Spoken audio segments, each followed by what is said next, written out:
নমস্কার বন্ধুরা, আজ বানাবো এই পনিরের রেসিপি। এই মিক্সারটার মধ্যে দিয়ে দেব, এখানে আছে কাজু, পোস্ত, চালমগজ একসঙ্গে দিয়ে দেব, আদা দিয়ে দেব, কাঁচা লঙ্কা দিয়ে পেস্ট করে নেব। তেলটা গরম হয়ে গেছে, এই কেটে রাখা পনিরটা ভেজে নেব। এটা ভাজা হয়ে গেছে, উঠিয়ে নেব। একই তেলের মধ্যে গরম মশলা দিয়ে দেবো, কালো জিরে দিয়ে দেবো, কোচানো পেঁয়াজটা দিয়ে দেবো।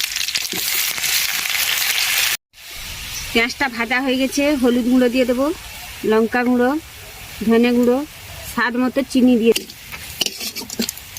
পেস্ট করা মশলাটা দিয়ে দেবো, ধুয়ে রাখা। তেল ছেড়ে এসছে, জিরা গুঁড়োটা দিয়ে দেবো, নাড়াচাড়া করে জল দিয়ে দেবো। ফুটে এসছে, পনিরটা দিয়ে দেবো। হয়ে এসছে, ঘি দিয়ে নামিয়ে নেব। দেখুন বন্ধুরা কেমন হয়েছে।